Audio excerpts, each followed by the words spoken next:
Tuberculosis जो है, tuberculosis को जानते हैं बेटा किस नाम से? ट्यूबरक्लोसिस अपने आप में क्वेश्चन कहते हैं, सबसे पहले आपसे क्वेश्चन पूछा जाएगा कि ट्यूबरक्लोसिस को किस नाम से जानते हैं? आपने कहना इसे जानते हैं व्हाइट डेथ के नाम से जानते हैं। ये एक ऐसी डिजीज है जिसके अंदर क्या हो जाती है? सफेद मौत हो जाती है इंसान की, व्हाइट डेथ के नाम से जानते हैं।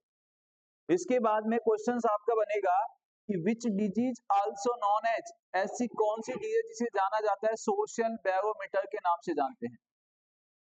ट्यूबरक्लोसिस को जानते हैं बेटा किस नाम से? सोशल बैरोमीटर के नाम से जाना जाता है। इसे ही जाना जाता है बेटा किस नाम से? तो आपने क्वेश्चन पूछा जाएगा कि ट्यूबरक्लोसिस को किस नाम से जानते हैं, तो आपने कहना है इसे जानते हैं पुअर पीपुल डिजीज के नाम से जानते हैं। किस नाम से जानते हैं इसे? पुअर पीपुल डिजीज के नाम से जानते हैं। इस ट्यूबरक्लोसिस को ही जाना जाता है बेटा किस नाम से? तो आपने कहना है न्यू हाईली कम्युनिकेबल डिजीज के नाम से जानते हैं। न्यू हाईली कम्युनिकेबल डिजीज के नाम से जानते हैं। इसी में यदि आगे क्वेश्चन आपसे पूछा जाएगा तो सर हमें यह भी बता दीजिए कि अभी ग्लोबल इंसिडेंस रेट क्या चला हुआ है? Global incidence rate of tuberculosis. तो ट्यूबरक्लोसिस का ग्लोबल इंसिडेंस रेट जो है, मतलब 100 लोगों में से कितने लोगों को हो सकता है टीबी? तो 100 में से कितने लोगों को टीबी हो सकता है बेटा? 20% को टीबी हो सकता है। आजकल का ग्लोबल इंसिडेंस रेट कहता है 20% यहाँ पे क्या है, लोगों को टीबी है। और इसी में नेक्स्ट क्वेश्चन आपका बनेगा सर टीबी को और किस नाम से जानते हैं? तो आपने कहना है इसे जाना जाता है कोच बैसिलस फिनोमिना के नाम से जानते हैं। कोच बैसिलस फिनोमिना के नाम से जानते हैं। किस नाम से जानते हैं बेटा? कोच बैसिलस फिनोमिना के नाम से जाना जाता है। इस डिजीज को और किस नाम से जानते हैं? तो आपने कहना है सर इसी डिजीज को जाना जाता है कोच बैसिलस डिजीज के नाम से जानते हैं। कोच बैसिलस डिजीज के नाम से जानते हैं। कि सर एक और क्वेश्चन बता दीजिए, इस डिजीज को और किस नाम से जानते हैं? तो इसी डिजीज को जाना जाता है बेटा अपॉर्चुनिस्टिक इन्फेक्शन इन इंडिया। जब भी आपसे क्वेश्चन पूछा जाएगा which disease also known as opportunistic infection in India के नाम से किसे जानते हैं? तो आपने कहना है opportunistic infection, opportunistic infection in India के नाम से जानते हैं। कि सर एक छोटा सा क्वेश्चन और हमारे दिमाग में घूम रहा है कि हमने सुना है कि ट्यूबरक्लोसिस डे भी मनाया जाता है। तो क्वेश्चन बनता है सबसे पहले आपका बनेगा कि सर वर्ल्ड टीबी डे कब सेलिब्रेट किया जाता है? आपने कहना वर्ल्ड टीबी डे कब 24 मार्च को मनाया जाता है। ये तो बात है बेटा नाम की, अब बात होगी काम की, है नहीं है? ये तो अपने बात किसकी की है? नाम की। अब बात किसकी करेंगे? काम की। अब यहाँ पे काम की बात होगी तो अपन को स्लाइड थोड़ा सा ऊपर करना पड़ेगा। अब क्वेश्चन पूछा जाएगा सर ये बताइए कि ट्यूबरक्लोसिस का पॉजिटिव एजेंट क्या है? तो इसको कोई भी बता देता है कि सर ट्यूबरक्लोसिस का जो पॉजिटिव एजेंट है वो क्या है?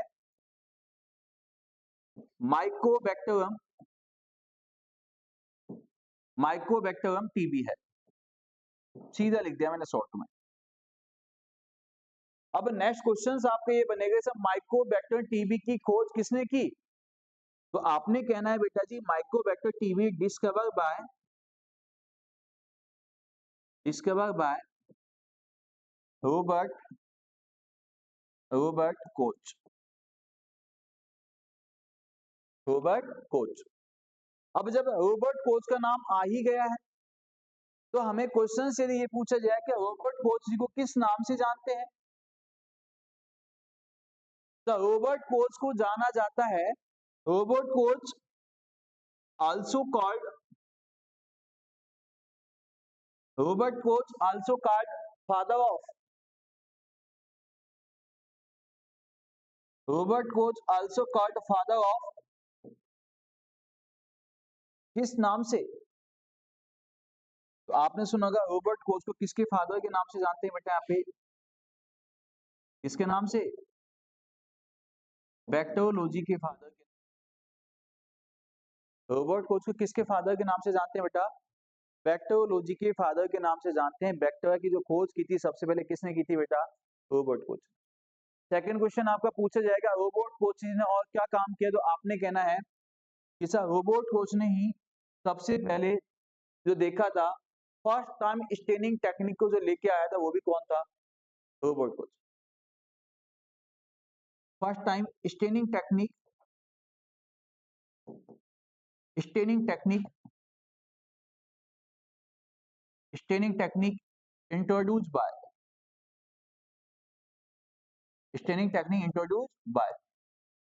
क्वेश्चन पूछ जाएगा सबसे पहले स्टेनिंग टेक्निक को इंट्रोड्यूस करने वाला कौन था? जब भी आपने क्या आंसर देना है? Robot coach. और सेकंड आपसे कहेगा कि बैक्टीरियोलॉजी का फादर कौन है, तभी आपने क्या देना है? Answer robot coach. Robot coach ने ही खोज की थी बेटा, किसकी खोज की थी? रोबोट कोच ने खोज की थी एंथ्रेक्स की। रोबोट कोच ने खोज की थी माइकोबैक्टर टीबी की। जैसे ना ये माइकोबैक्टर को जो सबसे पहले फाइंड आउट किया था किसने किया था? बात समझ में आई? अब क्वेश्चन आपका सेकंड ये बनता है, ऐसी कौन सी स्टेनिंग टेक्निक है जिसका यूज किया जाता है माइकोबैक्टर टीबी को फाइंड आउट करने के लिए? क्वेश्चंस बनेगा which staining technique, which staining technique, which staining technique, which staining technique that are used for, which staining technique that are used for, which staining technique that are used for to find out, that are used for to find out Mycobacterium TB, Mycobacterium TB।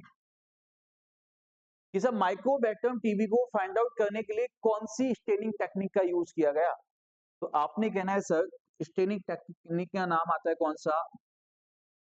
Acid fast, acid fast staining. और acid fast staining का ही दूसरा जो नाम है वो कौन सा है बेटा? यहाँ पे Ziehl, Ziehl Neelsen staining, Ziehl Neelsen staining.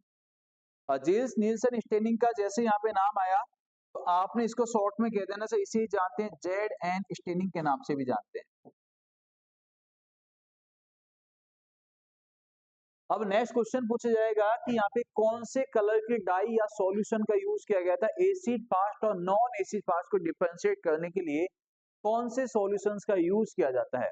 We solution that are used for, अब आपने नोट डाल के यहाँ पे लिखना है तो आपने लिखना है methylene blue, methylene blue die, methylene blue die that are used for to differentiate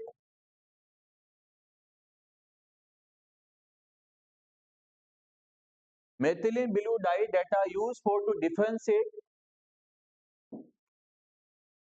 acid fast and non acid fast bacteria।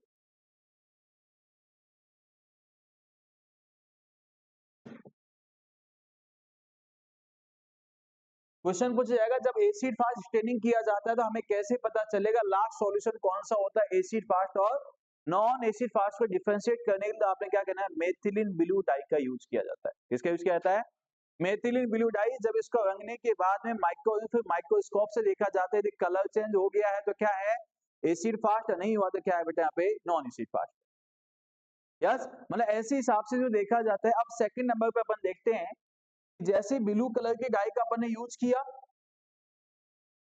अब नेक्स्ट क्वेश्चन से आपका बनेगा वो ये बनेगा कि सर माइकोबैक्टीरियम जो टीबी होते हैं उसके कैरेक्टरिस्टिक्स क्या होते हैं।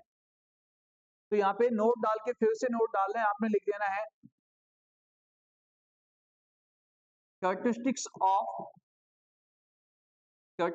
Of Mycobacterium TB.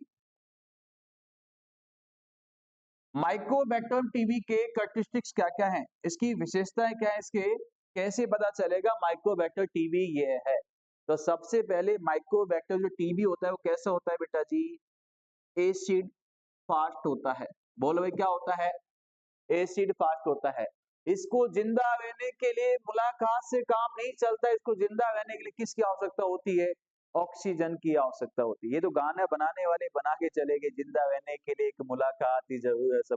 अरे मुलाकात से काम चलता ना तो पेशेंट आज वेंटिलेटर पे जाने की आवश्यकता नहीं होती। मुलाकात से जो इंसान जिंदा होता तो बस हॉस्पिटल ले जाने की आवश्यकता ही नहीं है। जो जिसको देख के जिंदा रहता है उससे मिला दो, है नहीं है। तो ऐसे ही माइकोबैक्टर टीबी को जिंदा रहने के लिए किसकी आवश्यकता होती है, ऑक्सीजन की। इसलिए क्या कहते हैं, कैसे होता है, एरोबिक वेक्टर होता है।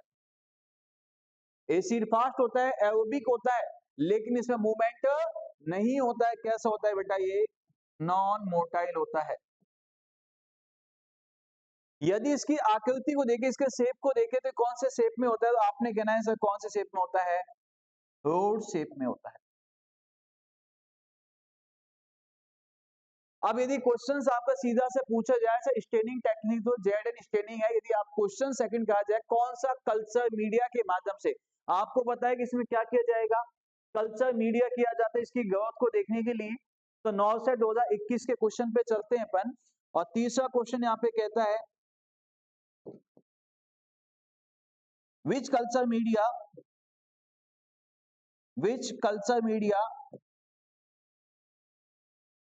which culture media that are used for which culture media that are used for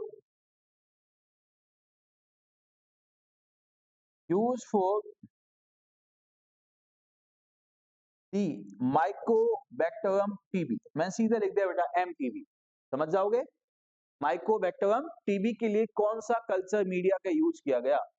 तो आपने कल्चर मीडिया का जैसे पूछा जाएगा तो आपने आंसर देना है यहाँ पे कौन सा, LJ कल्चर। LJ culture. अब इस LJ की फुल फॉर्म क्या होती है ये भी हमें पता होना चाहिए। तो LJ कल्चर का मतलब क्या होता है बेटा, लॉयस्ट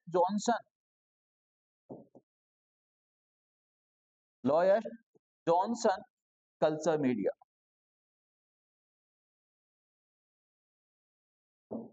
लॉयस्ट जॉनसन कल्चर मीडिया। अब ये बात तो समझ में आ गई। अब अभी जो क्वेश्चन आपका रिसेंटली पूछा गया था लास्ट टाइम, आई थिंक मुझे जहां तक ये थोड़ा सा स्किप हो गया है, या तो यूपीपीएससी का क्वेश्चन था, यूपीएसएससी जो क्वेश्चन हुआ था, या केजीएम में आया था। Which communicable disease primary transmitted by animal milk. ऐसी कौन सी डिजीज होती है जो सबसे पहले एनिमल के मिल्क से फैलने वाली डिजीज कौन सी, तो आपने क्या कहना है, टीबी। कौन सी होती है, टीबी। तो यहाँ पे फिर से क्वेश्चन लिखते हैं, which communicable disease which communicable disease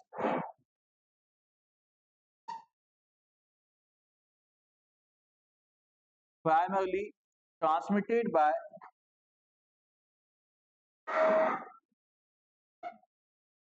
which communicable disease primarily transmitted by animal milk।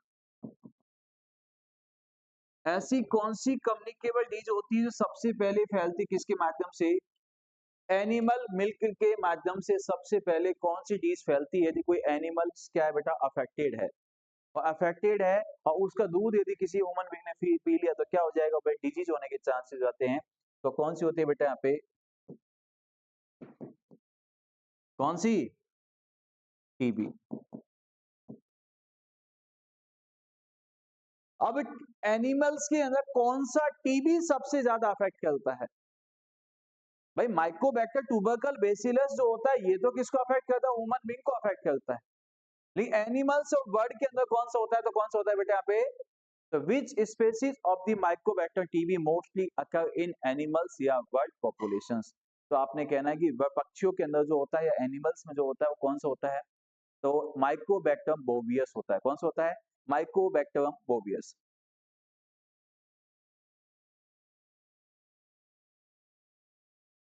TB affected इन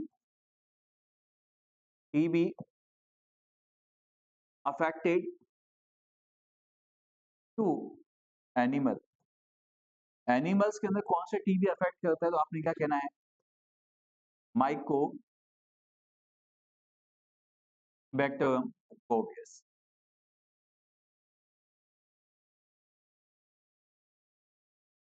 जिंदगी में हमेशा वो चीज पढ़ो, यदि दुनिया में यूनिक बनना है ना, तो यूनिक बनने के हमारे पास में कैरेक्टरिस्टिक्स होने चाहिए। मैं हमेशा कहता हूँ, और एक बात मैं हमेशा एक ही बात सिखाता हूँ बेटा, कि जंगल में तो वैसे हजारों पक्षी होते हैं, जंगल में वैसे हजारों जानवर होते हैं, सबसे तेज चीता दौड़ता है, हिरन दौड़ता है, और सबसे तेज चीता और हिरन दौड़ता है, लेकिन कभी भी उसको जंगल का राजा नहीं कहा गया। सबसे विशाल हाथी होता है, तब भी उसको जंगल का राजा नहीं बनाया गया। सबसे आकाश में ऊंचा बाज उड़ता है, तब भी उसको पक्षियों का राजा या जंगल का राजा नहीं बनाया गया।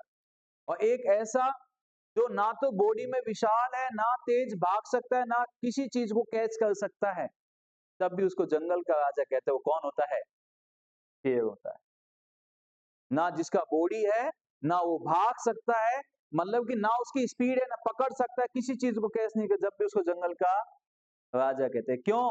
क्योंकि उसके पास में वो है जो किसी के पास नहीं, और उसके पास में वो चीज है जो किसी के पास नहीं है, इसलिए वो क्या बन गया? जंगल का राजा बन गया। इसलिए मैं कहता हूं जिंदगी में वो सीखो जो किसी के पास नहीं है, ऑटोमेटिकली राजा बन जाओगे। कहते हैं ना सिलेक्शंस नहीं होते हैं। अगर सिलेक्शंस कहां से होंगे जब ये चीजें हमने पढ़ी ही नहीं है। और सपोज कीजिए यहां से एक क्वेश्चन भी आपका आ गया और आपने गलत कर दिया, रह गए पीछे। एक क्वेश्चन का मतलब क्या होता है? एक नंबर। और कंपटीशन में पॉइंटों में वैल्यू होती है बेटा, इसमें होती है। और नहीं विश्वास, जो बंदा जो जीडी के एग्जाम देते हैं, एसएससी के एग्जाम देते हैं, उनसे पूछना, वो आपको बताएंगे कि पॉइंटों की वैल्यू क्या होती है। मैंने अपनी आंखों से देखा है, आप मानोगे नहीं। मेरे पास है लॉट ऑफ एग्जाम्पल, पॉइंटों में रहने वाले बंदे, पॉइंटों में। मेरा कजन, मतलब मामा जी का लड़का, एसएससी जीडी का मैं मानता हूं कि जो क्लास में बैठता टॉपर था। फिजिकल तो ऐसे पास कर लेता है, हाइट वाइट सब अच्छे। उसका सपना था कि यार मुझे आर्मी में ही जाना है, एसएससी में जाना है। खूब प्रिपरेशन की, अच्छे से भी की, फिजिकल पास। उसके बाद में उसका सिलेक्शन हो गया, एसएससी जीडी क्वालिफाई कर लिया। आप मानोगे नहीं, डॉक्यूमेंटेशन हो गया। और जहां पे मेरिट गई थी उससे आई थिंक 8 नंबर उसके एक्स्ट्रा थे।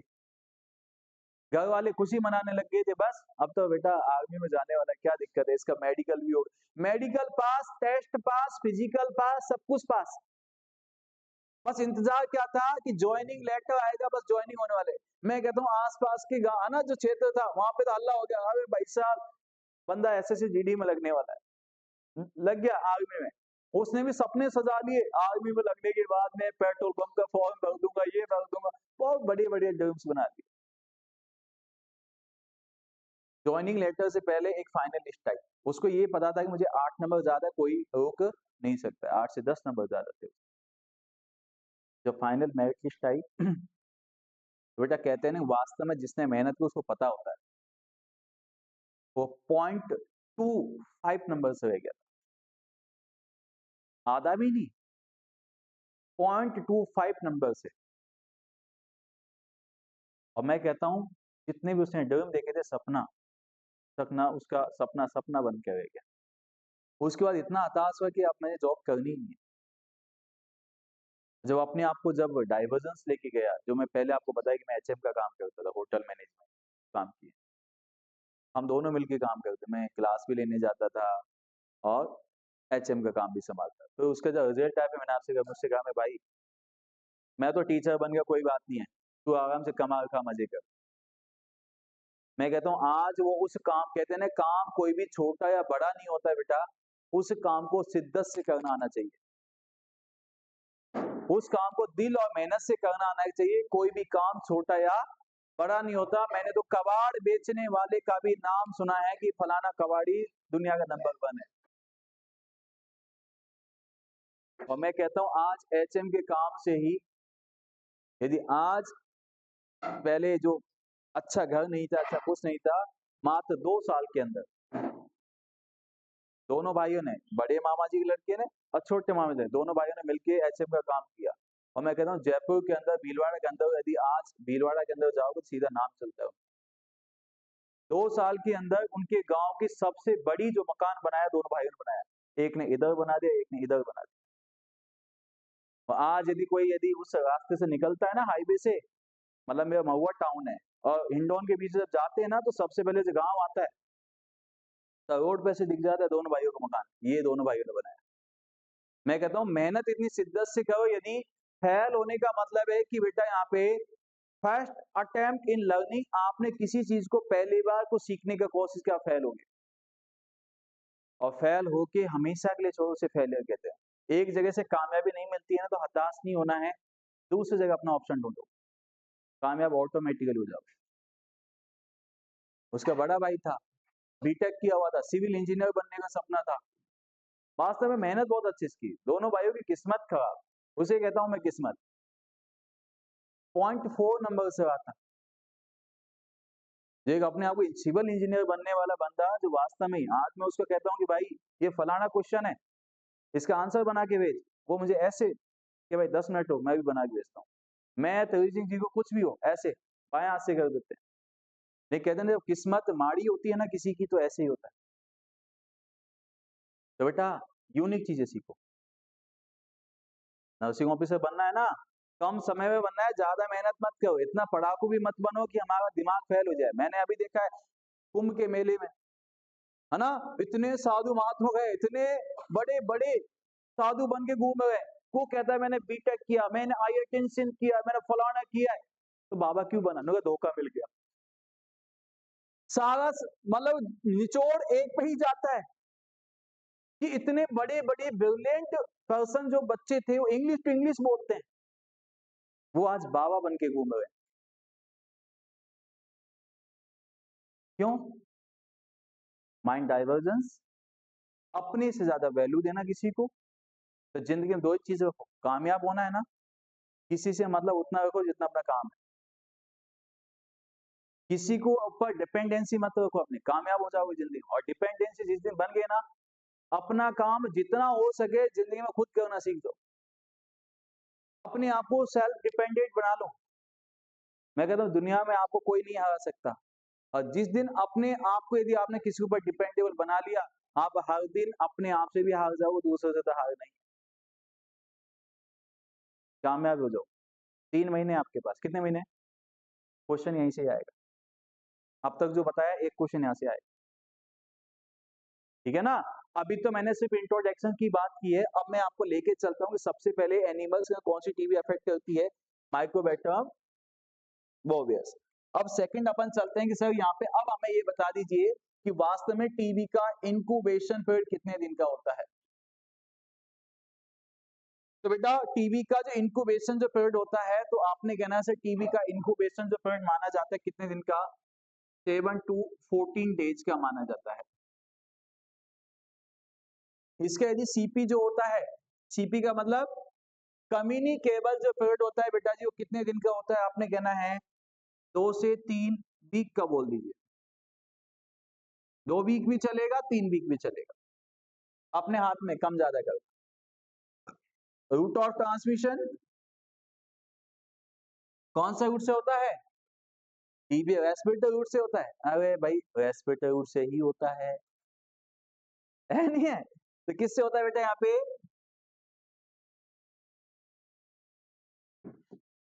रेस्पिरेटरी रूट से होता है।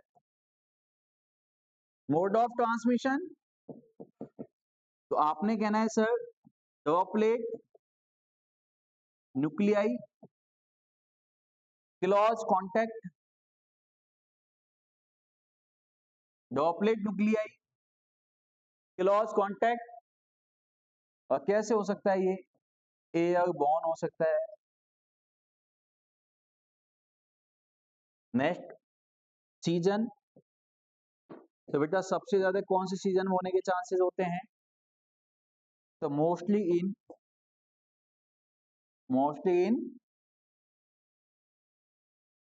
Winter season, but may be in any season. वैसे तो मोस्टली विंटर सीजन में होता है, पर किसी भी सीजन में भी हो सकता है। अब यदि एज की बात करें तो बेटा सबसे ज्यादा तो जो बच्चे इम्यूनोसप्रेसिव होते हैं उनमें होने के चांसेस होते हैं, बच्चों में सबसे ज्यादा होते हैं। नहीं, बच्चे को क्या किया जाता है, जन्म के समय अपन वैक्सीन लगा देते हैं, इसलिए बच्चे को तो बचा लेते हैं। यस, और सबसे ज्यादा अपने आप को भगवान कौन मानता है? एडल्ट, है नहीं है? तो 15 से 20 साल के बाद उसको हो जाता है। यस, इसके बाद अपन चलते हैं सीधा type of tuberculosis. Can I ask one question? मुझे सिर्फ इतना सा बता दीजिए कि ट्यूबरक्लोसिस कितने टाइप का होता है?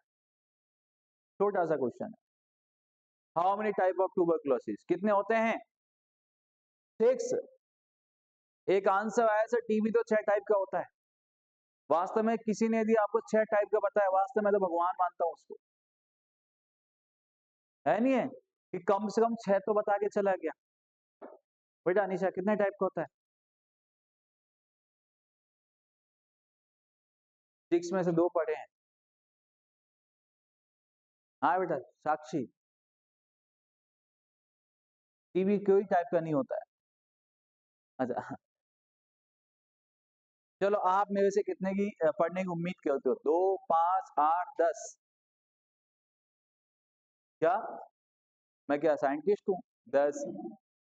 अब मैंने भी बेटा नर्सिंग ही किया है। कम से ऐसा तो आंसर दो कि मैं आपको पढ़ा पाऊं। कितने? और इतना कमजोर भी नहीं हूं कि आपकी उम्मीद पे खरा नहीं उतर पाऊं। इतना कमजोर भी नहीं है कि आपकी उम्मीद पे खरा नहीं उतर पाए। यदि आपने कहा है 10, तो कमले से इतने कमजोर भी नहीं है कि आपको 10 टाइप ट्यूबरकुलोसिस का नहीं बता पाए, है नहीं है? तो अब आपके 10 ही पढ़ाऊंगा। आ जाइए, टाइप ऑफ ट्यूबरकुलोसिस आ जाइए।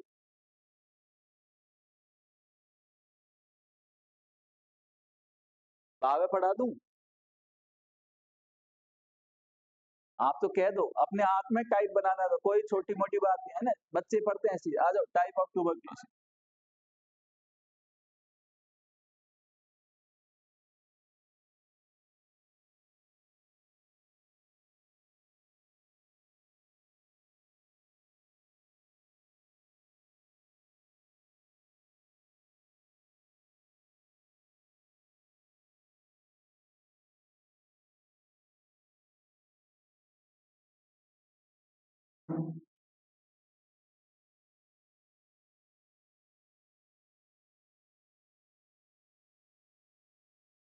टीबी मेनली 2 भागों में क्लासिफाई की जाती है।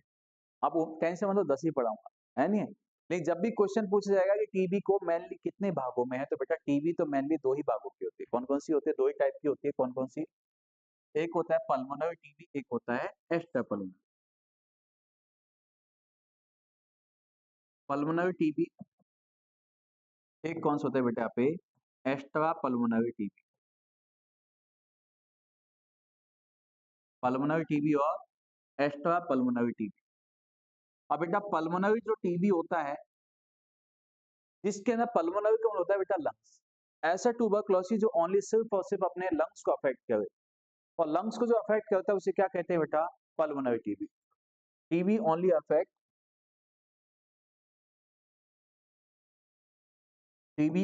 Affect lungs. जब टीबी ओनली लंग्स को अफेक्ट करता है उसे क्या कहते हैं बेटा? यहाँ पे पल्मोनरी टीबी। और इसके बाद TB only affect TB affect, see only नहीं, TB affect outside organ of outside organ of lungs। जब टीबी अपने लंग्स के अलावा बाहर दूसरे ऑर्गन्स को भी अफेक्ट करने लग जाता है तो उसे क्या कहते हैं, एक्स्ट्रा पल्मोनरी टीबी कहते हैं। अब इसके अंदर आपने कहना है कि यहाँ पे कौन कौन सा टीबी हो सकता है, तो इसमें तो लंग्स को अफेक्ट किया, इसकी कोई दिक्कत नहीं, लेकिन क्वेश्चन पूछा जाएगा most common site, most common site of extra pulmonary TB, most common site of extra pulmonary TB in male. तो बेटा एक्स्ट्रा पल्मोनरी टीबी की मोस्ट कॉमन साइट जो मानी जाती है मेल के अंदर, वो कौन सी होती है बेटा, वर्टिब्रल कॉलम। और वर्टिब्रल कॉलम के अंदर जब कोई भी डिजीज हो जाती है और वर्टिब्रल कॉलम को किसी भी डिजीज का होना, तो आपने कहना उसे क्या कहते हैं बेटा, यहाँ पे पॉट्स डिजीज कहा जाता है। अब मैं आपसे कहता हूं most common site of most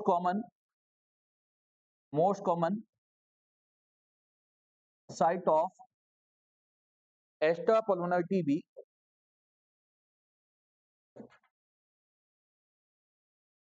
most common site of extra pulmonary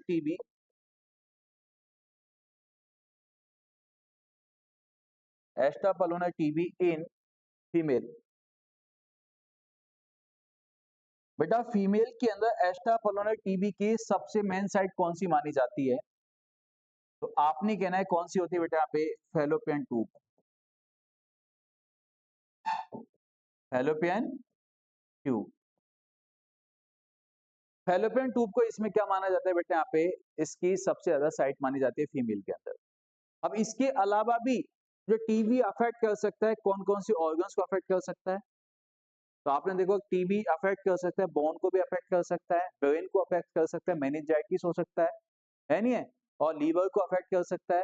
तो टीबी अदर है ना, किसी भी ऑर्गन्स को भी अफेक्ट कर सकता है। तो अपन यहाँ पे कुछ अदर भी लिख सकते हैं, example some other site, some other site कौन कौन सी होगी, तो आपने कहना है सर जैसे कि आपने कह दिया ब्रेन, ब्रेन, उसके बाद ब्लेडर, ब्लेडर, इसके बाद आपने कह देना यहाँ पे क्या, ब्रेन ब्लेडर, इसके बाद में बोन, बोन ईटीसी, आप ऐसे कुछ कह सकते हो। अब टीबी के दो मेनली टाइप होते हैं, पल्मोनरी और एक्स्ट्रा पल्मोनरी। अब इसके अलावा भी जो टीबी होता है इसके और भी टाइप होते हैं, तो इसके अलावा और कौन कौन से टाइप होते हैं, आपने कहना है some other type of TB, TB के इसके अलावा भी कुछ टाइप होते हैं, तो हेडिंग लिखना some other type of TB, some other type of TB, some other type of, some other type of TB. TB के कुछ अदर टाइप कौन कौन से होते हैं, तो आपने कहना है सर कुछ अदर टाइप में जैसे हम बस चलते हैं, तो यहाँ पे टीबी का जो टाइप होता है नंबर 1, वो होता है सबसे पहले कौन सा, प्राइमरी टीबी। पहला कौन सा होता है, प्राइमरी टीबी। दूसरा होता है बेटा कौन सा, सेकेंडरी टीबी। नेक्स्ट होता है कौन सा, active phase, active phase TB. Next होता है कौन सा, passive phase TB, active phase TB, passive phase TB. और नेक्स्ट होता है कौन सा, मिलियरी टीबी।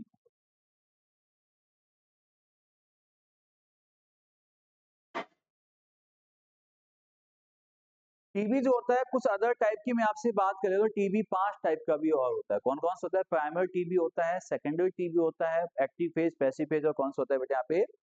मिलियरी टीबी होता है। अब मैंने आपसे कहा कि सर यहाँ पे सबसे पहले अपन ने किसकी बात की? यहाँ पे प्राइमरी टीबी का मतलब क्या होता है?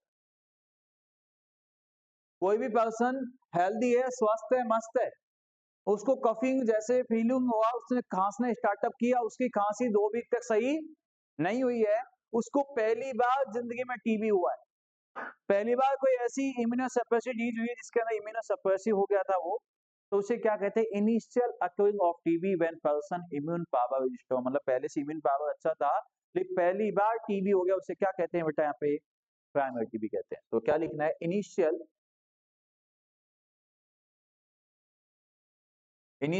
अक्यूरिंग of TB, initial occurring of TB when person immune power strong, मतलब इम्यून पावर पहले से ठीक था लेकिन उसको क्या हो गया? टीबी हो गया, उसे क्या कहते हैं बेटा? यहाँ पे प्राइमरी टीबी। और जब किसी पर्सन को पहले से कोई ना कोई इन्फेक्शन है और फिर टीबी हुआ है, उसे क्या कहते हैं बेटा? Secondary TB.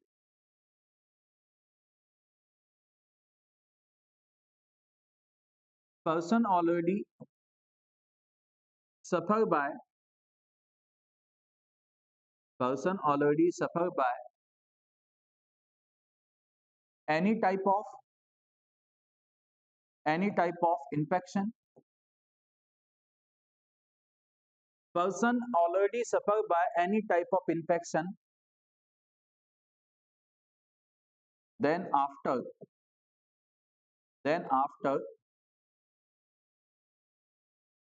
affected by TB, person already suffer by, patient किसी इन्फेक्शन से पहले से सफर करा, उसके बाद में उसको क्या हो गया? उसको टीबी हो गया। जैसे कि किसी पर्सन को इन्फ्लुएंजा हुआ, इन्फ्लुएंजा में क्या हो गया? टीबी हो गया। पर्सन को निमोनिया था, निमोनिया की वजह से क्या बन गया? टीबी बन गया। तो उसे अपन क्या कहते हैं? पर्सन पहले से किसी इन्फेक्शन से सफर करा तो उसमें क्या हो गया बेटा? टीबी हो गया, तो उसे क्या कहते हैं? Secondary TB. या HIV वाला पर्सन भी हो सकता है, उसमें भी टीबी हो सकता है, अपॉर्चुनिस्टिक के रूप में हो सकता है। अब सेकंड आपसे कहता है सर एक्टिव फेज का मतलब क्या है? एक्टिव फेज का मतलब है कि अब कभी कभी क्या हो जाता है, किसी पर्सन ने उसको क्या समझा? मुझे तो खांसी हो गई है। क्या हो गई है? खांसी, कफिंग हो गया है, और जैसे कफिंग हो गया तो वो पर्सन अपनी कम्युनिटी में आराम से घूमने में लगा हुआ है, मामा की भी जा रहा है, बुआ की भी जा रहा है, खांस है नहीं है, और ही करता करता, और जब उसकी जांच की तो पता चला इसको तो टीबी था। इसका मतलब जितने भी उसके मिलने वाले थे सब में टीबी फैला के आके बैठ गया, मजे आ गया उसको, है नहीं है कि मुझे ही नहीं है, दूसरे भी तो अफेक्टेड है। तो जो कम्युनिटी के अंदर फैलाता है तो उसे क्या कहते हैं बेटा? Active phase TB. तो अपन ने कहना है पर्सन, सीधा ऐसे लिखो, when a person, when a person affected by, when a person affected by TB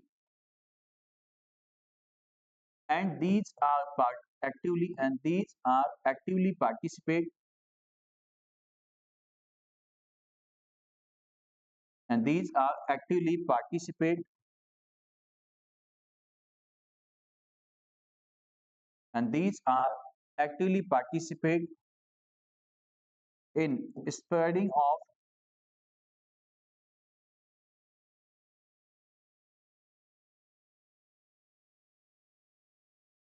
actively participate in spreading of TB in community। ये वाली सेंटेंस समझ में आ गया सबको? पर्सन को क्या है? टीबी है और वो एक्टिवली पार्टिसिपेट कर रहा है टीबी को फैलाने में, उसे क्या कहते हैं बेटा? अब क्वेश्चन आपका क्या बनेगा? In which phase of the TB that are spread in community, TB के कौन से फेज के अंदर जो यहाँ पे होते हैं टीबी कम्युनिटी में फैलती है, तो कौन से फेज में फैलती है? एक्टिव फेज में फैलती है। अब यहाँ पे सेकंड फेज में क्या कहता है बेटा? पैसिव फेज का मतलब होता है कि कोई भी पर्सन टीबी से अफेक्टेड है लेकिन हमने उसका डायग्नोसिस किया, डायग्नोसिस करने के बाद में डॉट्स स्टार्ट हो जाता है, और जैसे पर्सन का डॉट्स स्टार्ट हुआ था बेटा, डॉट्स स्टार्ट होने के बाद टीबी 100% तो सही नहीं होते, लेकिन उसका जो फैलने का जो पीरियड होता है, इन्फेक्टिविटी पीरियड होता है, वो क्या हो जाता है बेटा, सप्रेस हो जाता है और डिजीज फैलती नहीं है। यदि कोई टीबी का पर्सन है या जिसकी डॉट्स चली हुई है, तो आप उसके साथ में बैठ के खाना भी खाओगे तो आपको टीबी नहीं हो सकती, क्योंकि उसका इन्फेक्टिविटी पीरियड क्या हो गया बेटा, सप्रेस हो गया। यस, तो आपने क्या लिखना है यहाँ पे, when a person affected by TB and after diagnosis and after diagnosis and after diagnosis dots start,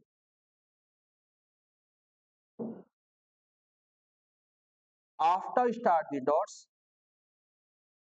after start dots, TB not spread.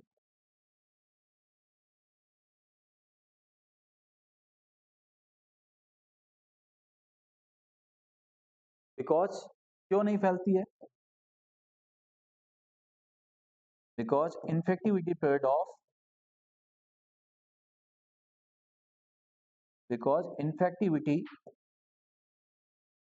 period of disease that are suppressed.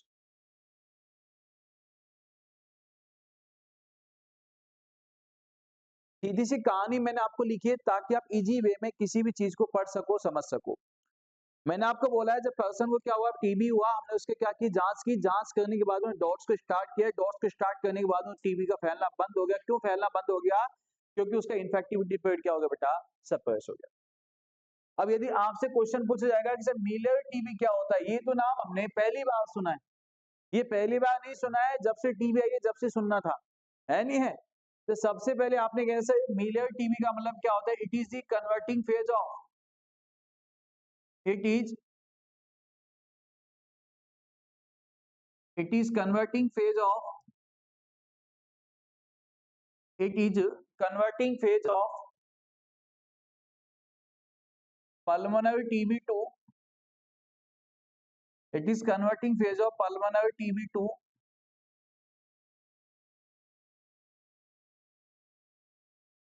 extra pulmonary TB। Pulmonary TB का extra pulmonary TB में convert होने का जो phase होता है उसे अपन क्या कहते हैं बेटा, मिलर टीबी कहते हैं। अब हमें कैसा पता चलेगा कि इस पर्सन को मिलर टीबी हुआ है, तो मिलर टीबी का पता करने के लिए हमें जाना पड़ेगा क्या, इसका एक्सरे करना पड़ेगा। तो in this chest x-ray, in this chest x-ray show seeds like appearance,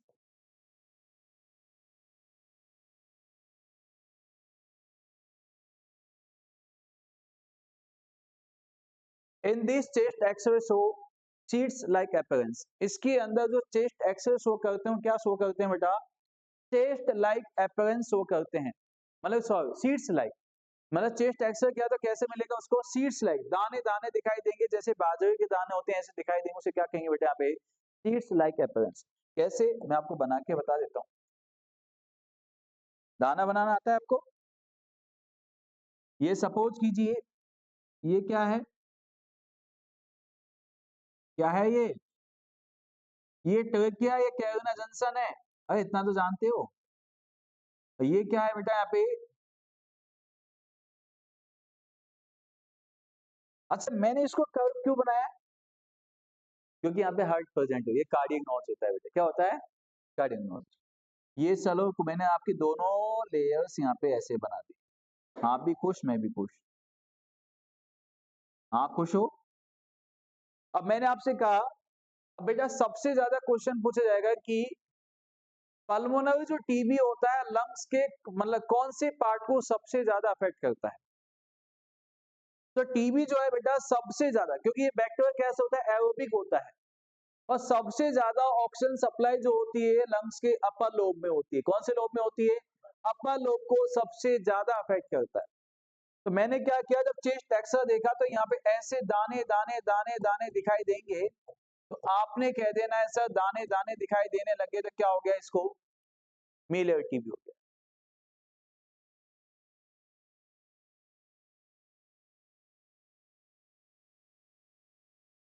कितने टाइप हो गए टीबी के? 5 और 2 7, 3 और बचे है ना, पढ़ाऊंगा बेटा।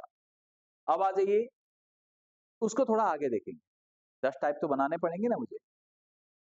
यस, अब आ जाइए आगे। मैंने आपसे कहा टाइप ऑफ टीबी जो होते हैं बेटा, यहाँ पे मैंने आपको बताया मेनली 2 टाइप के होते हैं, उसके अलावा कुछ अदर्स 5 होते हैं। अब चलते हैं sign and symptoms of TB. हाँ बेटा मोंटी, क्या समझ नहीं आया? आ गए? धीरे धीरे फास्ट फास्ट, धीरे धीरे धीरे धीरे वे मना धीरे सब कुछ होए, माली सींचे सो घड़ा ऋतु आए फल होए, है नहीं है? हमेशा खरगोश की चाल चलो या मत चलो थक जाओगे, लेकिन किसकी चाल चलो? कछुए की चाल चलो, धीरे धीरे मंजिल तक तो पहुंच जाओगे। यस, तो आ जाइए बेटा यहाँ पे। अब चलते हैं अपन यहाँ पे next, sign and symptoms. Sign and symptoms,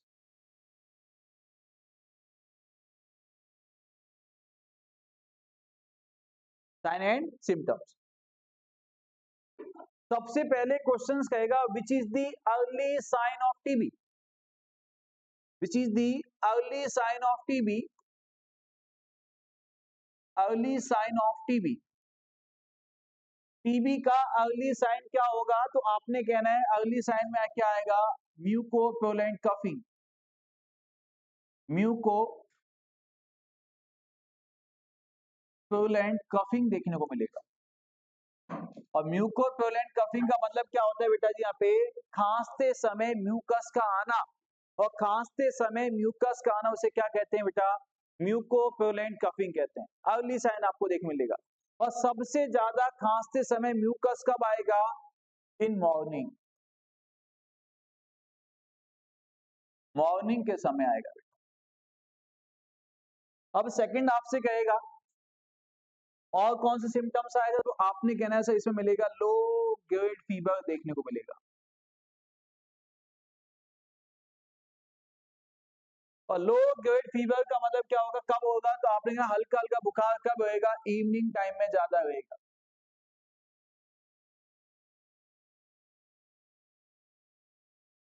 सुबह के टाइम खांसने से फुर्सत नहीं है, शाम के समय बुखार से फुर्सत नहीं है, और जब सोने के लिए जाएगा तो क्या मिलेगा? एक्सेसिव स्वेटिंग देखने को मिलेगा।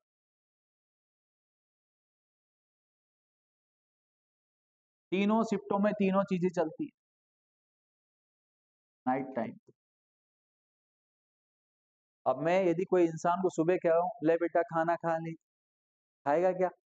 क्यों? उसको कफिंग है, म्यूकस आ रहा है। अब मैं उसको कहूंगा ले बेटा शाम को खाना खा ले, खाएगा क्या? क्यों?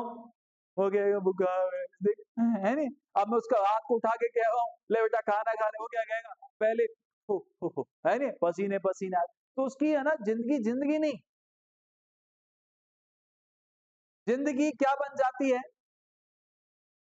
जैसे आम के जैसी हालत हो जाती है नहीं? पहले बढ़िया लगता है, 5 दिन तो खराब हो जाता है। तो बेचारे की हालत क्या हो जाती है? एनोरेक्सिया हो जाता है उसका। क्या हो जाता है? एनोरेक्सिया। और एनोरेक्सिया की वजह से क्या हो जाता है बेटा? उसका वेट लॉस हो जाता है due to anorexia.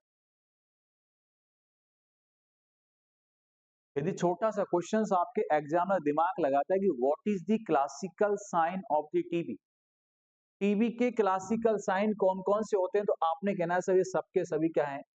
Classical sign, classical sign of TB में आते हैं।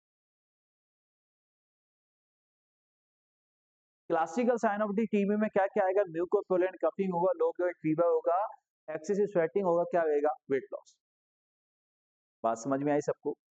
इसके अलावा पर्सन वो क्या होएगा, डिजीनेस होएगा, नोजिया होएगा, वोमिटिंग होएगा, होएगा, ये तो कॉमन सिम्टम्स है, ये तो आप ऐसे भी लिख सकते हो। थॉट्स होएगा, यस नो। अब यहाँ पे अब आपसे क्वेश्चन पूछा जाएगा, इंस्ट्रक्शन से क्वेश्चन पूछा जाएगा।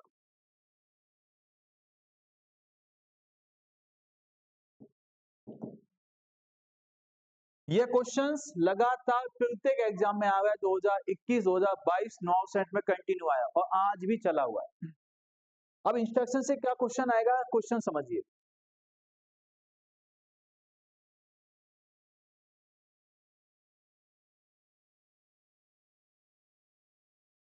क्वेश्चन लिखना है एक 35 year old person, a 35-year-old person come at PSC. A 35-year-old person come at PSC suffering with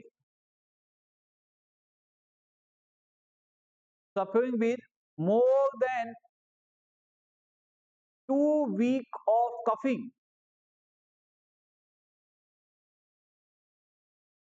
A 35-year-old person come at PSC with suffering with more than 2 weeks of coughing. Which is your first nursing priority? Which is your first nursing priority? आपकी यहाँ पे पहली nursing priority क्या होगी, बताइए। एक person आया अपने पास और पर्सन ने उसने कहा कि मुझे 2 वीक से ज्यादा क्या है, कफिंग है, तो यहाँ पे आपकी पहली नर्सिंग एडवाइस या पहली नर्सिंग प्रायोरिटी क्या होगी, बताइए। यस, एक्सरे करेंगे, उसका क्या करेंगे, क्योंकि हम सभी डॉक्टर हैं, हमें ऑथोरिटी है, हम एक्सरे कर सकते हैं, ऐसे ना। तो सबसे पहले आपका काम रहेगा वहां पे एक्सरे करने का, अपना काम नहीं होता है।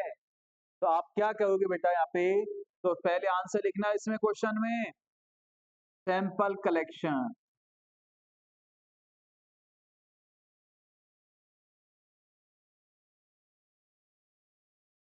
क्या करेंगे बेटा, सैंपल कलेक्शंस। अब दूसरा क्वेश्चन बनेगा आपका इंपॉर्टेंट, यदि किसी पर्सन को 2 वीक से ज्यादा खांसी है तो कितने सैंपल कलेक्ट किए जाते हैं, तो लिखो how many sample collect,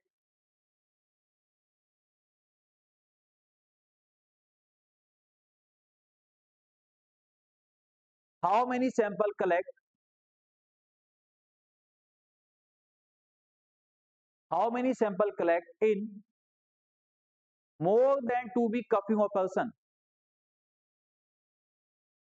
how many sample collect in more than 2 week coughing of person, मतलब कि ऐसा पर्सन जिसको 2 वीक से ज्यादा क्या है, खांसी है, तो more than 2 week of coughing person के अंदर कितने सैंपल कलेक्ट किए जाएंगे। तो आपने कहना है यहाँ पे कितने सैंपल होंगे, 2 सैंपल होंगे। आंसर क्या लिखना है बेटा, 2 सैंपल्स यहाँ पे कलेक्ट किए जाते हैं।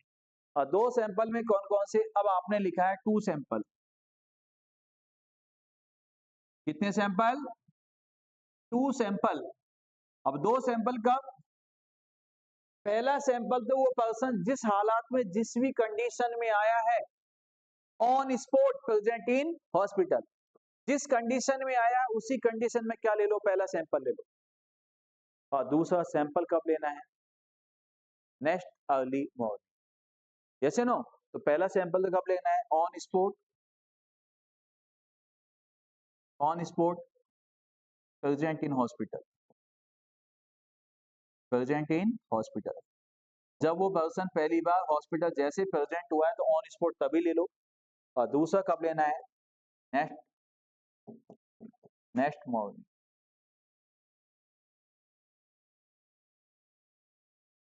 अब उसको यहाँ पे इंस्ट्रक्शंस क्या दिया जाएगा, सैंपल लेने से पहले, भाई यहाँ पे तो आपने ले लिया, अब उसको कह के भेजना है कि भाई सुबह की टाइम पे सैंपल लेने से पहले जब यहाँ से जाए तो एक कंटेनर साथ में लेके जाना।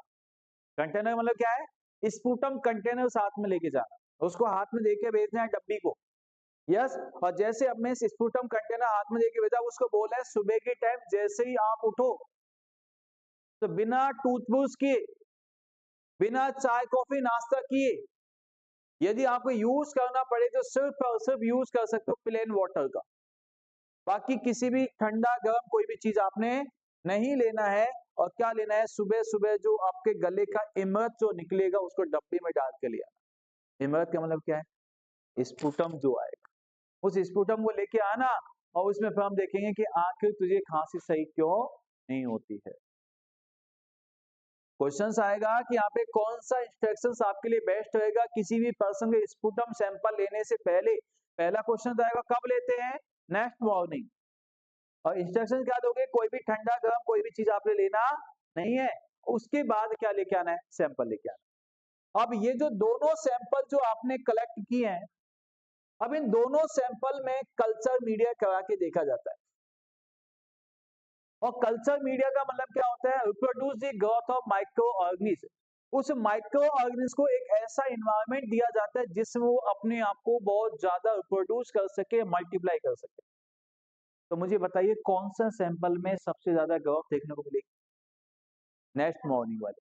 क्योंकि हो सकता है जब ये पर्सन हॉस्पिटल आया है तो कोई सिगरेटबाज हो सकता है, कोई दारूबाज हो सकता है, कोई तंबाकूबाज हो सकता है, मतलब बाज खूब है नहीं है। यस। अब वो पर्सन कैसे आए, या कोई पर्सन ऐसे भी आ सकता है, डॉक्टर साहब कभी है नहीं, ऐसे भी हो सकता है। तो वो जिस भी कंडीशन में हो सकता है इसके अंदर माइक्रोब्स की ग्रोथ कम देखने को मिल सकती है, लेकिन इसमें क्या मिलेगी बेटा, ज्यादा देखने को मिलेगी। बात समझ में आई। इसी के साथ एक और क्वेश्चन ऐड कर दो, हाउ मेनी सैंपल कलेक्ट इन, देखो तीसरा question, how many sample collect in, how many, how many sample, how many sample collect in tuberculosis patient।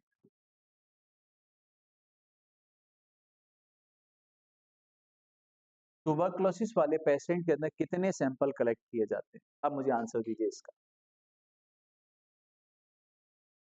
कितने सैंपल, 3 सैंपल। देखिए बेटा, जब वो कफिंग के साथ में आया जब तो आपने ली थी 2। अब यहाँ पे सपोज कीजिए टीबी वाला पेशेंट का हमें पता चला ये क्या है, पॉजिटिव है, तो 2 सैंपल तो पहले ही हो गए। अब आपने उसका क्या स्टार्ट किया, डॉट्स, क्या स्टार्ट किया, डॉट्स। तो एक जो लिया जाता है बिटवीन दी डॉट्स लिया जाता है, भी डॉट्स का पेशेंट पे इफेक्ट आया या नहीं आया। तो कितने सैंपल हो गए, 3। एक तो ऑन स्पॉट, कौन सा था, ऑन स्पॉट, एक कौन सा था, नेक्स्ट मॉर्निंग वाला, अब एक क्या है बेटा, बिटवीन दी डॉट्स। क्वेश्चन को समझना, एग्जाम में क्वेश्चन यही होते हैं सीधे सीधे, बस हमें ये लगता है 1 नंबर आधा नंबर पौने नंबर कहाँ कट जाता है, ऐसे कट जाते हैं। यस। अब यहाँ पे नेक्स्ट आ जाइए, अब चलते हैं कि सर ट्यूबरक्लोसिस का डायग्नोसिस में क्या क्या होगा, जांच पे चलते हैं, जांच पे, जांच,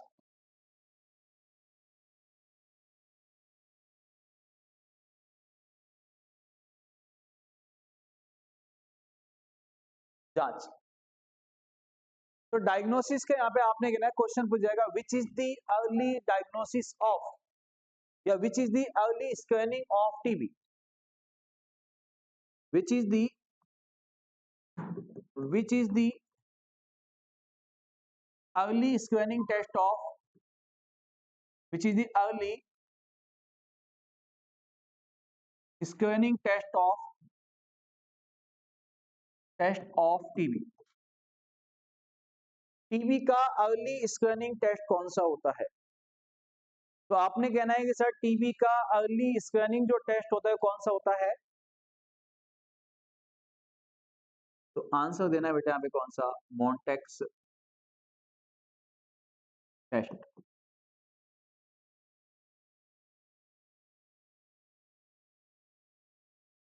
अब इस मॉन्टेक्स टेस्ट को किस नाम से जाना जाता है? तो बेटा आपने कहना है सर मॉन्टेस टेस्ट को जाना जाता है किस नाम से?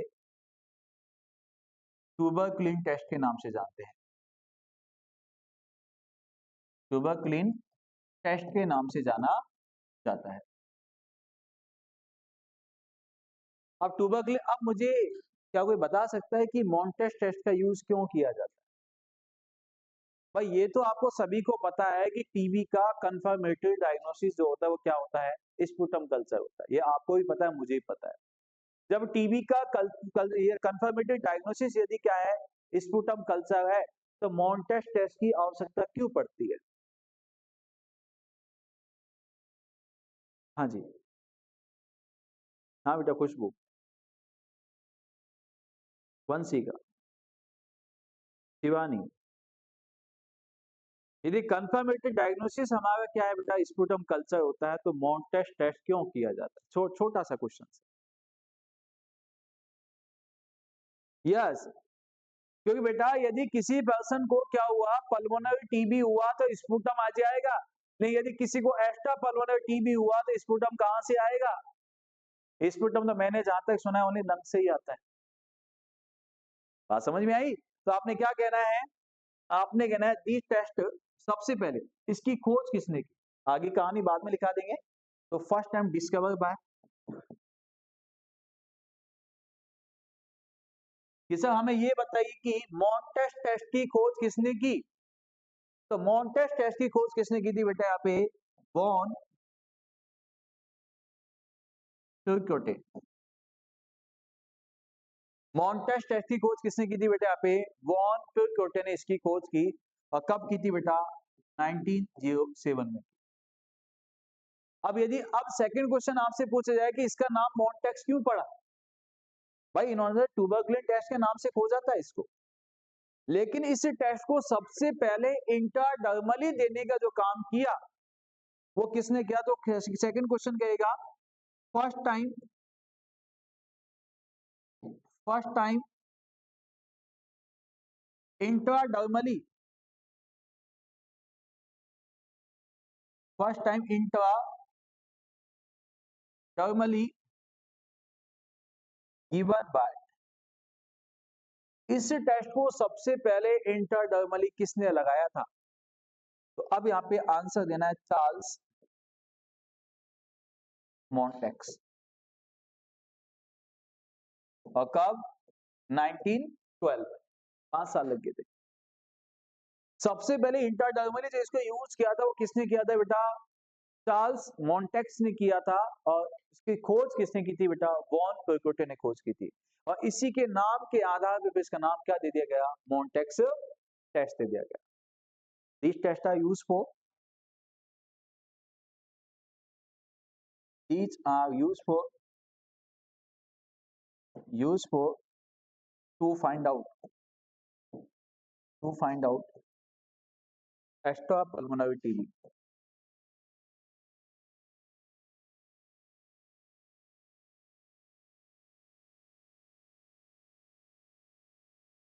कहा जाता है ना बेटा कि कवत कवत अभ्यास के जड़मत होत सुजान, रस्सी आवत जावत से सिल पर पड़त निशान।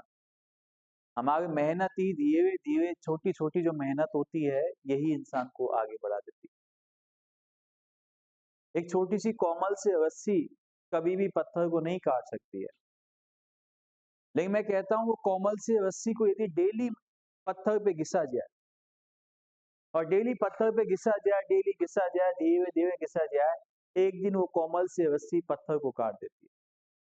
आपने देखा होगा जिस रस्सी से अपन कुएं से पानी खींचते हैं उसे चारों तरफ लगा पत्थर बहुत ज्यादा कठोर होता है, नहीं जैसे जैसे वो कुएं से पानी खींचती है कोमल से रस्सी धीरे धीरे जैसे पत्थर पे घिसती है, धीरे धीरे है ना, डेली उसका आना जाना लगा रहता है, एक दिन पत्थर भी उसके सामने हाथ जोड़ देता है कि रस्सी माँ मैं तेरे आगे नतमस्तक हो गया, कि तू डेली आती तो कोमल सी है, डेली ऐसे घिसती है। आज मैं मानता हूं कि आज तो मैं खुद को भी तेरे सामने नौचार मैं कट जाता हूँ। ऐसे ही बेटा यदि आपकी धीरे धीरे मेहनत यदि हमेशा कंटिन्यू बनी रहेगी तो एक दिन हमारी समस्याएं जितने भी हैं अपने आप घुटने टेक देगी। कि वास्तव में मैं तेरे से प्रसन्न हो गया, वास्तव में मैंने तुझे इतने दुख देने चाहे, मैंने तुझे इतनी समस्याएं देनी चाहिए, इतनी प्रॉब्लम देनी चाहिए, पर तू समस्याओं के सामने हारा नहीं। आज मैं हमेशा हमेशा के लिए तेरे से चले जाती हूँ। और जिस दिन हमेशा हमेशा के लिए आपके सामने ये प्रॉब्लम आपके ऊपर जब खुश हो जाएगी, वो कहेंगे बस आज मैं तेरे पे प्राउड फील करती हूँ कि तू मेरे सामने कभी नहीं डरा, समस्या नहीं डरा, तो हमेशा के लिए आजाद है मेरे से। और उस दिन आप क्या हो जाओगे? आजाद हो जाओगे। किससे? समस्याओं से आजाद होगा। इसलिए मैं हमेशा ये कहता हूँ कि अपनी मुश्किल, अपनी हौसलों को बेटा कभी ये मत बताओ कि आपके सामने समस्या कितनी बड़ी है। एक बार समस्या को ये बता दो कि आपका हौसला कितना बड़ा है। उस कोमल से रस्सी की तरह बता दो एक बार, है नहीं है? उसने पत्थर से कह दिया कोई बात नहीं, तू मुझे एक बार पटकेगा ना, मेरे ऊपर पड़ेगा तो वैसे ही कट जाऊंगी, लेकिन धीरे धीरे मैं ऐसे चलूंगी तुझे पता भी नहीं चलेगा, मैं एकदम तुझे ही काट के चली जाऊं। बोले भोलेनाथ की। अब आ जाइए नेक्स्ट, है ना? अब जैसे अपन बात करते हैं तो एक्स्ट्रापैरेनल टीबी को फाइंड आउट करने के लिए हमने किसका यूज किया बेटा जी? यहाँ पे मॉन्टेस टेस्ट का।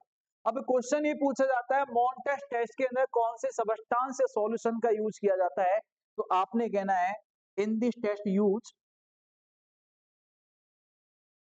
सॉल्यूशन, सॉल्यूशन या सबस्टांस जो भी आप लिखना चाहो, तो कौन सा यूज होता है इसमें? तो आपने कहना सर पीपीडी का यूज होता है।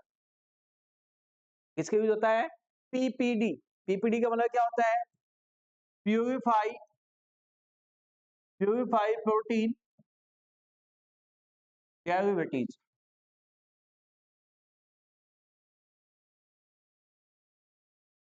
पीपीडी प्यूरिफाई प्रोटीन डेरिवेटिव्स का यूज होता है। अब इसको कैसे यूज करते हैं? तो आपने कहना है कि इसका जो डोज होती है बेटा जी कितनी होती है? 0.1 ml होती है। इसको कैसे लगाया जाता है? इंट्राडर्मली लगाया जाता है। कहाँ लगाया जाता है? लेफ्ट फोर आर्म पर लगाया जाता है, लेफ्ट फोर आर्म पे। अब इसका समय कितना होता है? ड्यूरेशन, तो आपने कहना है सर 48 आवर्स से लेकर 72 आवर्स का। अब क्वेश्चन आपका सीधा सा बनेगा what is the observation timing of Mantoux test? Mantoux test का ऑब्जर्वेशन टाइमिंग कितने समय का होता है? आपने कहना 48 आवर्स। कंफर्मेटरी क्या होता है? 72 आवर्स। तो जहां पे आप 48 आवर्स लिखोगे तो यहाँ पे क्या लिखना है बेटा? Observation timing, observation time. और ये क्या है बेटा? यहाँ पे कंफर्मेटिव।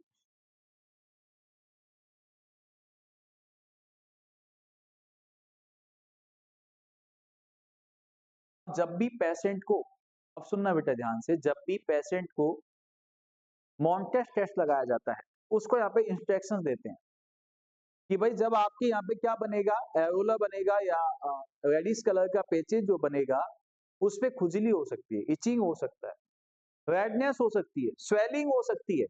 आपने उस जगह पे कोई भी लोशन, कोई भी क्रीम, कोई भी जेली बना, ऐसी चीजें, पानी वगैरह कुछ नहीं लगाना है।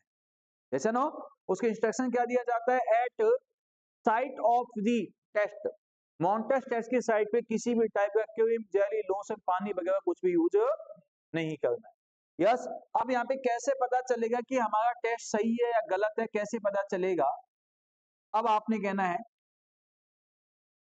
इफ एरोला साइज, अब जो क्या बनेगी इसमें? एरोला बनेगा। If Ellora size, if Ellora size, यहाँ पे एरोला मैंने किसको बोला है? जो यहाँ पे जो ओएसिस जैसा बना है रेडिश कलर का, उसको मैंने आपको बोला। इफ एरोला साइज, अब यदि कोई भी पर्सन, दो टाइप की टीबी मैंने आपको बताई थी। एक तो कौन सी बताई थी? प्राइमरी टीबी, जिस पर्सन का इम्यून पावर ठीक ठाक था। और एक मैंने कौन सी बताई थी बेटा यहाँ पे? Secondary TB. आप ध्यान देना, नॉर्सेट 2021 में सीधा सा आया कि यदि किसी पेशेंट का एरोला साइज 5 mm से ज्यादा है तो क्या होगा? अब हम क्या है, हमने एक ही दिमाग में कॉन्सेप्ट देके भेज देते हैं 10 mm से ज्यादा आएगा तो पॉजिटिव, 10 से कम आएगा तो नेगेटिव। लेकिन बेटा जी जब टीबी, यहाँ पे मैंने आपको दो बताए कि सेकेंडरी टीबी के अंदर पर्सन पहले से क्या है, इम्यूनोसप्रेसिव है, और इम्यूनोसप्रेसिव पहले से है, फिर टीबी से अफेक्ट हुआ है, तो ऐसे पर्सन में कभी भी 10 mm का क्या नहीं बनता है बेटा, एरोला नहीं बनता है। तो ध्यान देना, किसी पर्सन को यदि सीधा क्वेश्चन आएगा कि if Ellora size more than 10 mm है, तो आपने क्या बोलना है, पॉजिटिव। यहाँ पे 10 mm का बनेगा तो यहाँ पे कितना बनेगा, 5 mm का ही बनेगा, 5 mm से ज्यादा है तो क्या बोलना है बेटा, यहाँ पे पॉजिटिव। कॉन्सेप्ट लगाने बस। यदि यहाँ पे 10 mm से कम है तो आपने क्या कहना है, नेगेटिव। क्या कहना है बेटा, और यहाँ पे कितने से कम होगा। अब यहाँ पे आपको एग्जाम में ऐसे नहीं देगा प्राइमरी टीबी सेकेंडरी, सीधा बोलेगा एरोला साइज 5 mm से ज्यादा है, बताइए क्या होगा, तो आप आंसर क्या लगाना। ये मत सोचना सेकेंडरी तो लिखा ही नहीं, अगर नहीं लिखेगा तो कौन सी बड़ी बात है। तो 5 mm से ज्यादा पॉजिटिव, 5 mm से कम नेगेटिव, 10 mm से ज्यादा पॉजिटिव, 10 mm से कम। लेकिन यहाँ पे यदि क्या, अब सीधा क्वेश्चन एक और लॉजिक है, if Ellora size, if Ellora size 6 to 9 mm है। अब आपको सीधा दिया, किसी भी पेशेंट का हमने माउंट टेस्ट किया, उसमें एरोला साइज 6 मिला, 7 मिला, 8 मिला, 9 मिला, तो आपने कहना है if Ellora size 6 to 9 mm, तो आपने क्या बोलना है, डाउटफुल। कैसा है वो, डाउटफुल। डाउटफुल है तो आपने क्या करना है, इसको रिपीट दी टेस्ट। इस टेस्ट को फिर से क्या किया जाएगा, रिपीट किया जाएगा। बात समझ में आई, या नहीं आई। अब सेकंड क्वेश्चन आपका बनता है, वो यहां से बनता है, बता दें क्या। अब सीधा सा क्वेश्चंस में आपको लिखता हूं नोट डाल के, विच is the confirmatory diagnosis of TB. देखो कितना छोटा सा क्वेश्चन है, confirmatory diagnosis, confirmatory diagnosis of TB. आपको पता है आजकल, पहले नेशनल ट्यूबरकुलोसिस कंट्रोल प्रोग्राम था, उसके बाद में किस में आ गया, RNTCP आ गया था। तो मैं आपको सीधा लिख देता हूँ, confirmatory diagnosis of TB according to RNTCP। ये आप भी खुश, मैं भी खुश। अब यहाँ पे ऑप्शन, अब यदि ऑप्शंस, यदि मैं आपसे बात कर लेता हूं, फर्स्ट ऑप्शंस कहता है sputum, sputum microscopic, sputum microscopic examination, sputum microscopic examination. B option sputum culture. C option, C option में chest x ray.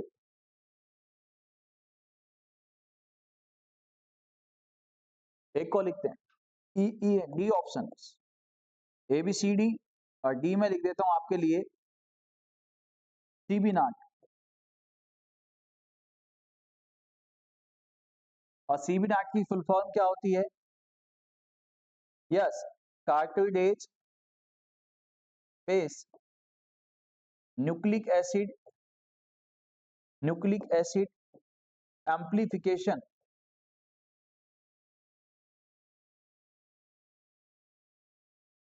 Cartilage base nucleic acid amplification test.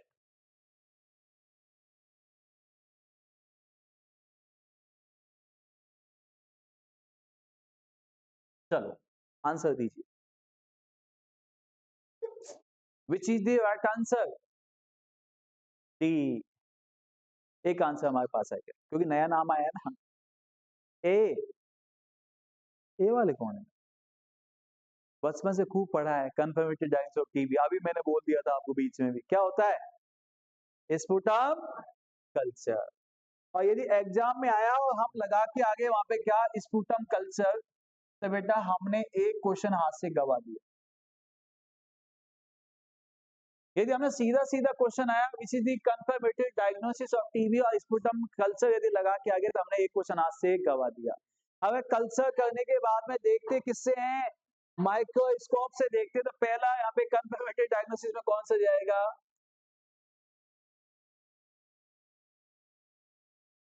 यदि ये माइक्रोस्कोपिक एग्जामिनेशन ऑप्शन में नहीं है तो आपने फिर सेकंड प्रायोरिटी पे किसको लेके चलना है।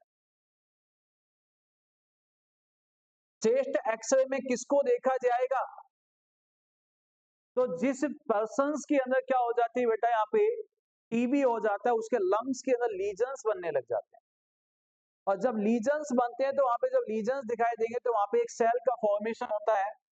तो इसमें देखा जाता है to find out Ghon's focus cell. TB वाले पर्सन्स के अंदर लंग्स की साइड पे क्या बन जाती है बेटा, यहाँ पे गॉन्स फोकस सेल। अब सीधा सा क्वेश्चन आएगा, गॉन्स फोकस सेल कौन सी बीमारी के अंदर देखने को मिलता है, तो आपने सीधा आंसर देना किस में मिलता है, टीबी के अंदर। और जैसे आरटीपीसीआर होता है वैसे ही इसमें जो सीबी नाट होता है, ये क्या होता है बेटा, पीसीआर टेस्ट होता है, सीरम पीसीआर टेस्ट होता है। कोई दिक्कत होनी भी नहीं चाहिए। अब आगे चलते हैं सर, ये बात तो सब ठीक है, आपने सब कुछ हमें बता दिया, अब हमें ये बता दीजिए कि टीबी का प्रिवेंशन क्या है, टीबी का बचाव क्या है। तो आ जाइए। हाँ।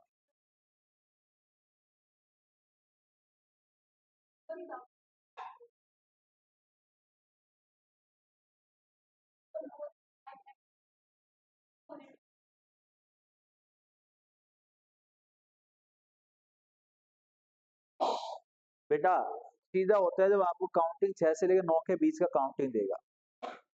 वैसे अपन देखेंगे भाई 5 से ज्यादा तो 6-7 ही आना चाहिए, लेकिन आपको सीधा बोलेगा 5 से ज्यादा है 5 से कम, तो पॉजिटिव नेगेटिव है। आपने सीधा बोला 6 7 8 9 देता है तो डाउटफुल होता है, क्योंकि वो सेकेंडरी टीबी वाला है। क्या है, सेकेंडरी। और सेकंड आप ये नहीं कि भाई 8 मिलेगा 9 मिलेगा, नहीं, उसमें ये मिलेगा 5 से पॉइंट में मिल गया, 5 से थोड़ा ज्यादा मिल गया, थोड़ा कम, फिक्स नहीं मिलेगा, 6 7 8 9 ऐसे नहीं मिलेगा। और यदि 6 और 7 के बीच में आए तो हमेशा क्या माना जाएगा, डाउटफुल माना जाएगा। ठीक है, अब आ जाइए, अब चलते हैं टीबी का बचाव। देखो अभी अपन पहुंचे हैं टीबी के लिए, अभी तो अपना टॉपिक तो अभी स्टार्ट हुआ है, असली कहानी टीबी की अब स्टार्ट हुई है, अभी तो इंट्रोडक्शन टाइप से चला। अब चलते हैं बचाव।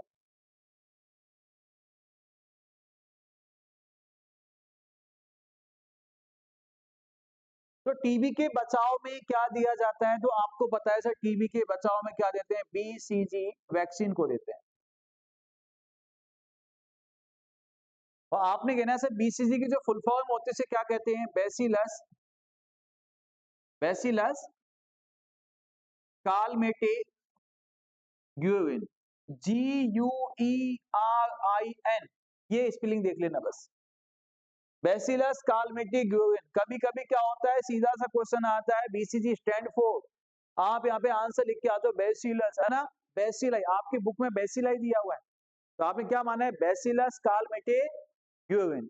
अब यहाँ पे can I ask one question, अच्छा बीसीजी का यूज क्यों किया जाता है, यस बिल्कुल सही भाई, ट्यूबरकुलोसिस के प्रिवेंशन के लिए, यस या नो, यही हमारा आंसर गलत है भाई, आपने बोला अपने अकॉर्डिंग सही बोला, लेकिन बीसीजी वैक्सीन का यूज क्यों किया जाता है, अगर टीबी जो होता है एडल्ट में होता है, बच्चे में टीबी होगा तो किस में होगा, चाइल्डहुड ट्यूबरकुलोसिस कहलाएगा। एडल्ट में बीसीजी वैक्सीन देते हैं क्या, नहीं, बच्चे को बचपन में टीबी ना हो जाए इस चीज को बचाने के लिए क्या देते हैं, बीसीजी देते हैं। तो पहला क्वेश्चन तो आपका बनेगा कि बीसीजी का स्ट्रेन नेम क्या है, strain name of BCG vaccine, तो आपने बोला है Danish 1331। These vaccine that are used for, तो आपने लिख देना है that are used for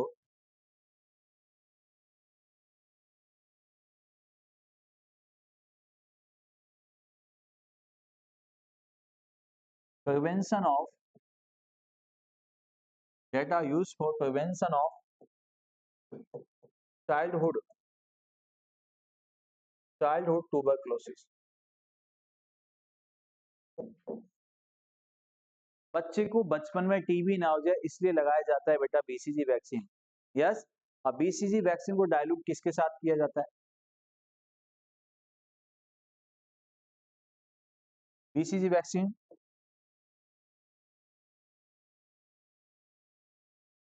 BCG vaccine dilute with BCG vaccine dilute with BCG vaccine को डाइल्यूट किया जाता है किसके साथ में? एनएस के साथ, सोडियम क्लोराइड के साथ में, नॉर्मल सलाइन के साथ बात एक ही है। अब सीधा सा क्वेश्चन पूछा जाता है कि बीसीजी वैक्सीन को बाइल है कितने बच्चों पे ओपन की जाती है? तो 1 BCG vaccine vial 1 BCG vaccine 1 BCG vaccine vial should be open for